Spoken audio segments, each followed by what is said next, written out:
आए आप लोग के बीच एगो लोकगीत रखतनी। आशा ना विश्वास बा कि आप सबके पसंद आई। आए सुनल जाओ। हाँ कि क्रिया खा के कहा हो, क्रिया खा के कहा ईमानदारी से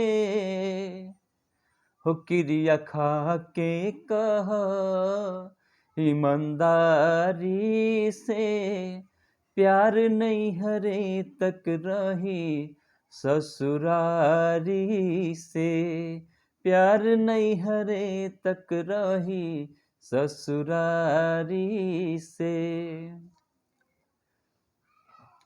आगे क्या कहे के बा कि तू तपियावा के प्यार से अघा जइबू हो, तू तपियावा के प्यार से अघा जइबू हो। हम ही पहिले ही रतिया में भूला जइबू हो, कैसे जियब अकेले हो, कैसे जियब अकेले बेकरारी में प्यार नहीं हरे तक रही ससुरारी में, प्यार नहीं हरे तक रही ससुरारी में। आगे लइका कहता कि तोहरा गाँवे आइबू त बोलैबू कि ना, हंस के एक लोटा पानी पियबू कि ना। तोहरा गाँवे आइबू त बोलैबू कि ना, हंस के एक लोटा पानी पियबू कि ना।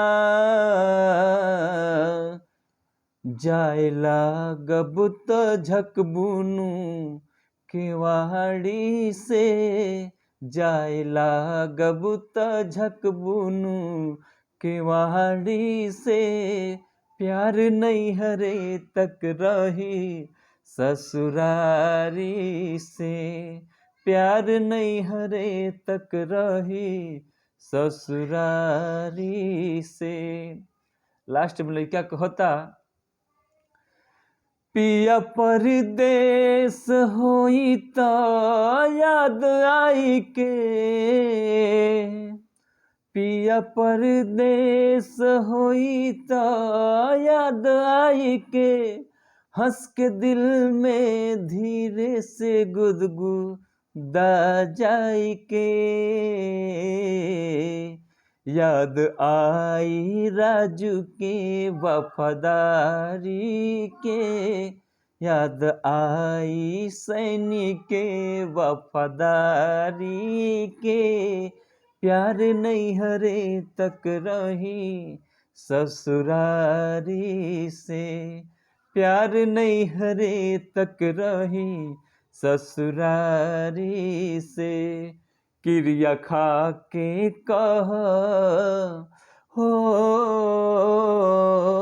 क्रिया खा के कहा वफादारी से प्यार नहीं हरे तक रही ससुरारी से, प्यार नहीं हरे तक रही ससुरारी से। धन्यवाद।